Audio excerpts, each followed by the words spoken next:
what's up YouTube fam? Brandon Weaver here once again. Yes, that's right, we're talking about how to get an 800 credit score. This is the highest FICO achievers, okay? The highest FICO achievers. These individuals have no late payments, no derogatories, no negatives, no collections, no charges, no repossessions, no evictions, none of that stuff. So if you've got any of that stuff, you want to go ahead and get you that Beyond Committed package at 609creditrepair.com, or we can do the work for you at theawesomelifegroup.com, all right? So everything is on time, no negatives. That's your payment history. 35% is your payment history.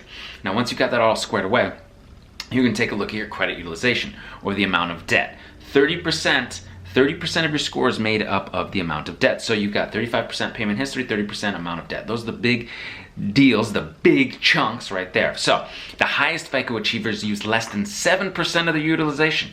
Less than 7% of the utilization, and they're typically using 3 revolving accounts every month and paying those off every month, okay? I even have said, hey, I used 2.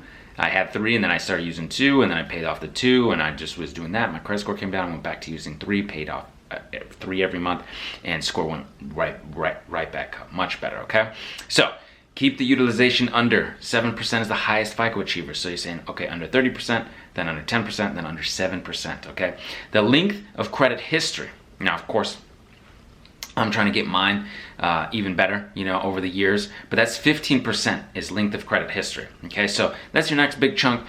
I didn't have a ton of credit history when I was rebuilding my credit, when I was getting the negative items off years ago, and I still wound up in the 800 score because I had that all on-time payment history. My credit utilization was very low, and I had some positive history, but it wasn't like long, crazy history. Now, as your history gets older, your score can go up and you can get into this 800s because the average age of the accounts for the highest FICO achievers is 9 years or more, and one of the accounts, at least one of the accounts, the oldest account, that oldest account has been open for 25 years, was opened 25 years ago. It could be closed now, it could be 25 years old, but it could be closed. Now, this is showing good on-time payment history for a long period of time, and again, this is 15%, so if you've got your payment history all squared away, you got the amount of debt all squared away, the length of credit history is small. Now, speaking of something that is also smaller is the amount of new credit. Highest FICO achievers, they have not applied for credit in the last year and typically don't have a hard inquiry. They haven't opened up their latest. Highest achievers have not opened up their newest account 2.5 years, so about 2.5 years ago, and they really haven't applied for credit in the last year, about 70%. Now, could you apply for credit in the last year and still have an 800 credit score? Yes, it's just not very often that you're applying for credit. If you have that high 800 credit score, you might wait a couple of years. Now, I'm not saying that's what you need to do. I utilized my credit when I was getting business credit, when I was getting travel miles cards.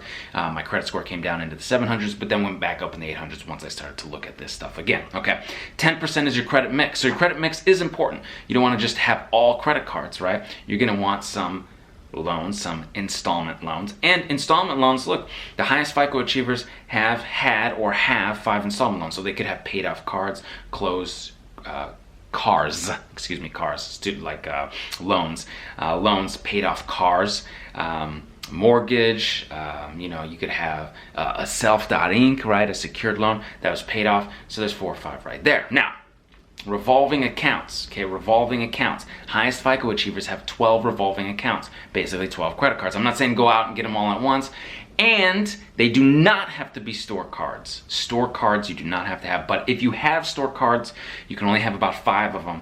The rest have to be the big bank cards, the Cities, the Chase, the banks, the Bank of Americas, that kind of stuff, okay? This is the type of stuff that we're teaching here on this channel, so hit that subscribe button and that bell for notifications for the next time when I go live, all right? Again, 609creditrepair.com, or we can do the work for you at theawesomelifegroup.com. Please give the video a thumbs up, and until I see you in person, I will see you on the other side. Take care.